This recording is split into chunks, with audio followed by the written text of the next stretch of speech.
Dear student, good afternoon to all of you. Student, आज के class में हम लोग चैप्टर 1 एक कंप्यूटर सिस्टम इस पर एक कंप्लीट डिस्कशन करेंगे और ये चैप्टर आज समाप्त हो जाएगा। ठीक है, तो आप लोग इस वीडियो को लास्ट तक देखेंगे और समझने की कोशिश करेंगे। अगर कोई टॉपिक नहीं समझ में आए तो हमसे व्हाट्सएप पर भी डिस्कशन करेंगे एंड आफ्टर कभी भी डिस्कस वो कर सकते हैं। वैसे आपको ये समझ में आ जाएगा।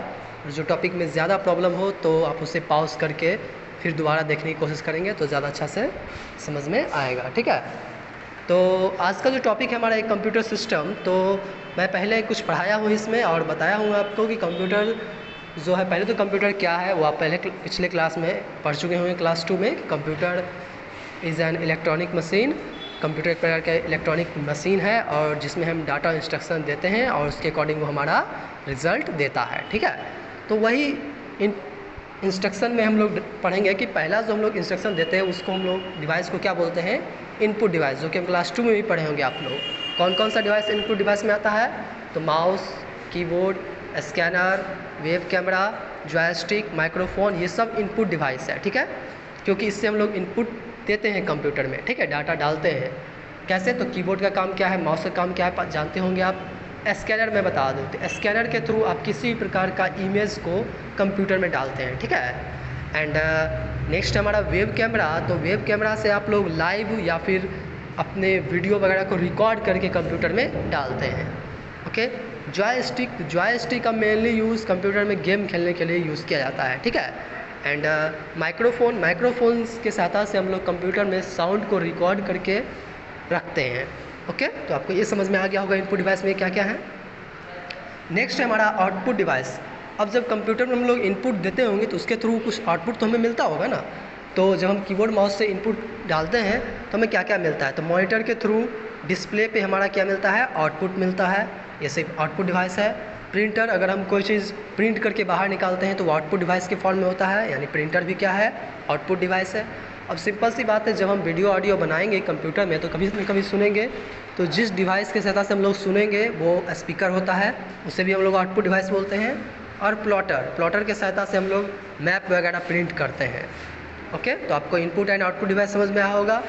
उसके बाद कंप्यूटर में स्टोरेज डिवाइस भी होता है। क्या क्या होता है? तो स्टोरेज डिवाइस का काम क्या होता है कि storage device store our work. हम जो भी काम करते हैं उसे कंप्यूटर में कहीं ना कहीं वर्क सेव करके रखते हैं, क्योंकि भविष्य में अगर हमको ज़रूरत पड़े तो उस वर्क को ओपन करके उससे हम अपने चीज़ों को वेरीफाई कर सकें। ठीक है, तो स्टोरेज करने के लिए कंप्यूटर में स्टोरेज डिवाइस को 2 भागों में बांटा गया है। कौन कौन?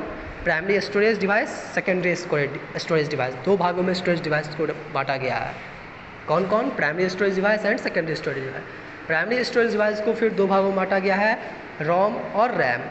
रोम में जो डाटा होता है वो परमानेंटली होता है। परमानेंटली मतलब लंबे समय तक वो डाटा रहेगा। जैसे मैं बता दूं, रोम जो होता है वो 4 GB से 8 GB तक होता है। GB क्या है सर? तो GB ये है कि जब किसी चीज़ को तौलना होता है तो हम 1 किलोग्राम में तौलते हैं, तो किलोग्राम क्या है? उसका मेज़र यूनिट है। तो जब डाटा को जो हम लोग मेज़र करते हैं वो किस में करते हैं? MB, GB, TB, KB, ये सब में हम लोग मेज़र करते हैं। ठीक है, तो रोम में जो डाटा होता है वो 4 GB से 8 GB, 16 GB, 32 GB तक रोम वगैरह होता है। उसमें हम लोग डाटा परमानेंटली कुछ समय तक सॉल्व रहता है। रैम में क्या होता है? तो रैम एक टेम्प्रोरी बेसिस है। जब हम कंप्यूटर ऑन करते हैं तो उस समय जो कंप्यूटर हमारा वर्क करता है, बूटिंग का जो सिस्टम होता है। बूटिंग क्या है इसके बारे में हम लोग ऊपर क्लास में पढ़ेंगे, लेकिन मैं बता दूं, बूटिंग मतलब कंप्यूटर जब स्टार्ट होता है तो स्टार्ट होने में जो टाइम लगता है उसे हम लोग बूटिंग बोलते हैं। ठीक है, तो रैम तो ये टेम्प्रोरी होता है। जैसे कि टेम्प्रोरी क्या है कि जब आप कंप्यूटर में काम कर रहे हैं तो क्या होता है कि डाटा जो आपका है ना वो लंबे समय तक सेव नहीं रहता। जैसे MS एक्सेल में आप कुछ टाइप कर रहे हैं, MS एक्सेल में आप लोग टाइप कर रहे हैं तो वो क्या होता है, डाटा लंबे समय तक सेव नहीं रहेगा। टाइप कर रहे हैं और अचानक से कंप्यूटर बंद हो जाएगा तो डाटा क्या हो जाएगा? ऑफ हो जाएगा। ठीक है, तो जब तक कि आप सेव नहीं करें, तो जब तक वो सेव नहीं करते तब तक जो रहता है वो कहाँ रहता है? रैम में रहता है। ओके, एंड स्टोरेज डिवाइस में है, स्टोरेज डिवाइस में। एंड नेक्स्ट है हमारा सेकेंडरी स्टोरेज। सेकेंडरी स्टोरेज मतलब कंप्यूटर में एडिशनल स्टोरेज, मतलब उसमें हम डाटा जो सेव करते हैं वो एडिशनल करते हैं सेव लंबे समय तक। जैसे कि हमारा compact disc, and hard disk and और जो डिवाइस है तो सीडी, डीवीडी, पेन ड्राइव, ये सब क्या है तो लंबे समय तक हम लोग इस स्टोरेज डिवाइस है, इसमें हम लोग लंबे समय तक डाटा को सेव करके रखते हैं। तो स्टूडेंट इतना समझ में आ गया होगा आपको, रैम, रोम, प्राइमरी स्टोरेज, सेकेंडरी स्टोरेज समझ में आ गया होगा, ठीक है। प्राइमरी स्टोरेज में 2 डिवाइस आते हैं, रोम, रैम। सेकेंडरी स्टोरेज में 1 डिवाइस हार्ड डिस्क वगैरह आते हैं, एंड नेक्स्ट और सभी डिवाइस है वो सब आते हैं, ठीक है। नेक्स्ट है हमारा topic computer hardware and software. अब कंप्यूटर के 2 अलग अलग कंपोनेंट्स होते हैं, पार्ट्स को 2 भागों में बांट दिया गया है। कौन कौन सा?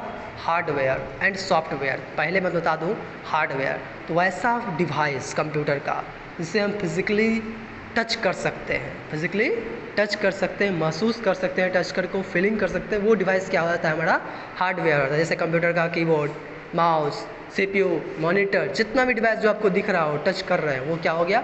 हार्डवेयर हो गया। उसके बाद कंप्यूटर के अंदर जो डिवाइस होता है, जैसे MS पेंट बनाते हैं ना आप, उसमें आपको एक्सेल, उसका प्रोग्रामिंग, उसमें जो आपको ऑपरेटिंग सिस्टम, ये सब क्या है? उसका सॉफ्टवेयर है, ठीक है। इतना समझ में आ गया होगा कि हार्डवेयर और सॉफ्टवेयर क्या है। Hardware all physical parts of computer which computer का हर वो फिजिकल पार्ट जिसे हम टच कर सकते हैं, देख सकते हैं, उसे हम लोग हार्डवेयर बोलते हैं। और कंप्यूटर का वैसा पार्ट जो कंप्यूटर के अंदर होता है, ठीक है, जिसे कि हम सब सिर्फ देख सकते हैं, कुछ उसको कर नहीं सकते हैं, तो क्या होता है? हमारा सॉफ्टवेयर होता है, ठीक है। जैसे ऑपरेटिंग सिस्टम, उसमें जो भी प्रोग्राम वगैरह वो सब क्या है? मेरा सॉफ्टवेयर है, MS वर्ड, MS पेंट, ये सब। ओके स्टूडेंट, तो ये समझ में आ गया होगा। एंड नेक्स्ट आपको ये एग्जांपल दिया गया, how does a computer work. तो मैं ये भी बता दूं, ये कहना चाह रहा है कि कंप्यूटर काम कैसे करता है। तो मैं पहले ही बता चुका हूँ कि कंप्यूटर में हम लोग इनपुट डालते हैं, कंप्यूटर इनपुट को प्रोसेस करता है और प्रोसेस के बाद अपना आउटपुट देता है।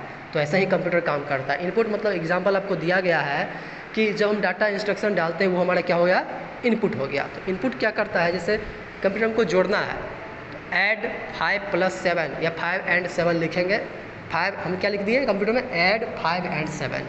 उसका इंटर प्रेस करेंगे तो कंप्यूटर क्या होगा? जल्दी से आपको दोनों चीज़ दिखा देगा। प्रोसेस करके 5 + 7 लिख करके आउटपुट दे देगा, मतलब प्रोसेस भी किया और आउटपुट भी दिया, ठीक है। समझ में आ गया होगा। जैसे आपको एक एग्जांपल भी दिया गया है कि हमारे निजी ज़िंदगी में नूडल्स, स्पाइस, वेजिटेबल, वाटर, ये सब रखा हुआ, ये सब चीज़ क्या है? हमारा इनपुट का काम करता है। और जब हम गैस स्टोव पर इस सब को बनाते रहते हैं, उस समय क्या होते रहता है? प्रोसेस होता है। और प्रोसेस होने के बाद फाइनली जब बन के आ जाता है हमारे पास एकदम खाने लायक नूडल्स, तो हम लोग इसे क्या बोलते हैं? आउटपुट। इसी तरह आपको दिया गया है इंस्ट्रक्शन। अब कुछ डाटा दे दिया, डाटा मतलब कोई नंबर, कोई अल्फ़ाबेट, 6, 9, 5 कोई नंबर दे दिया आपको, ये सब क्या है? डाटा है। अब इंस्ट्रक्शन देगा, इंस्ट्रक्शन मतलब बताएगा कि मल्टीप्लाई करना है कि जोड़ना है कि घटाना है। तो ये जो हुआ इंस्ट्रक्शन हो गया। अब प्रोसेस करेगा, 6 × 9 54, आंसर यहाँ पर 54 आएगा। तो 54 क्या हो गया? मेरा आउटपुट हो गया। ओके तो स्टूडेंट अब तो समझ में आ गया होगा ना आप लोगों को। एंड ये टॉपिक ऐसे ही है। एंड यहाँ CPU में दिया गया है। स्टूडेंट CPU को कंप्यूटर का ब्रेन कहा जाता है। सर ब्रेन क्यों कहा जाता है? क्योंकि कंप्यूटर में जो भी प्रोसेस का काम होता है वो कौन करता है? मॉनिटर नहीं करता, कीबोर्ड नहीं करता, कौन करता है?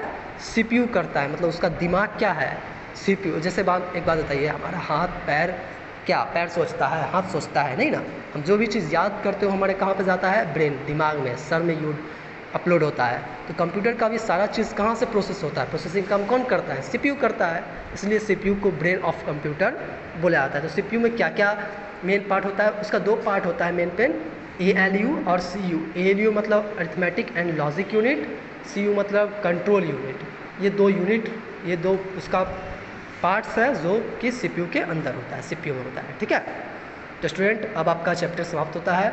उम्मीद करता हूँ कि आपको ये सारा टॉपिक समझ में आ गया होगा। आपको यहाँ भी कुछ एग्जांपल दिया गया है इनपुट का, प्रोसेस का, आउटपुट का।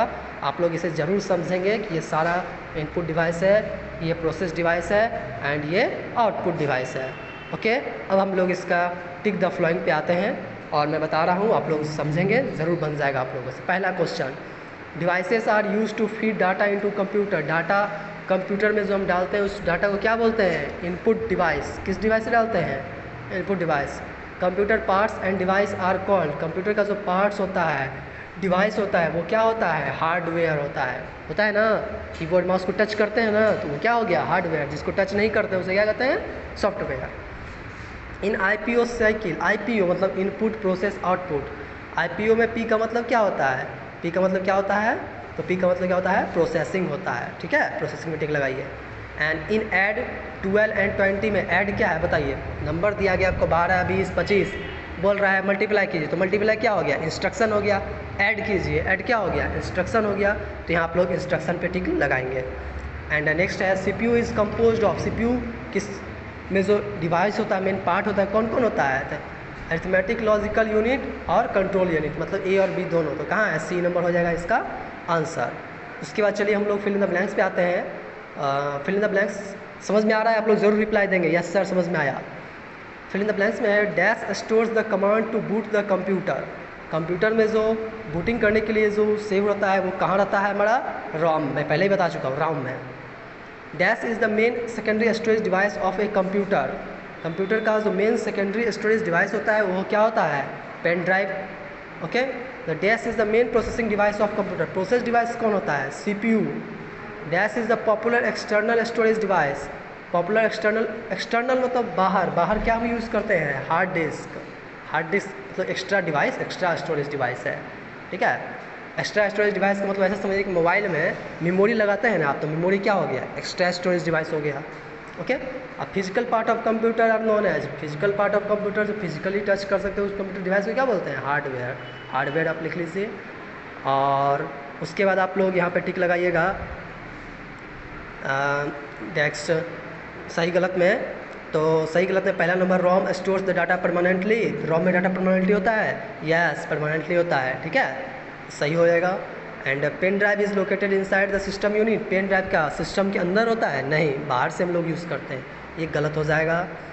Scanner use to input image into the computer. सही बात है, स्कैनर से हम लोग कंप्यूटर में क्या इमेज डालते हैं, पिक्चर डालते हैं, तो सही है। ALU ने CU आर स्टोरेज डिवाइस, अभी पढ़े ALU CU क्या होता है? CPU का प्रोसेसिंग डिवाइस है, ना कि स्टोरेज डिवाइस है, तो ये गलत हो जाएगा। 5 number CPU is the brain of computer. सही, CPU ब्रेन। तो स्टूडेंट आप ये तीनों अभी बना करके मुझे सबमिट कीजिए एंड नेक्स्ट क्लास में मैं इसका fill in the blanks question answer वगैरह लिखवाऊँगा।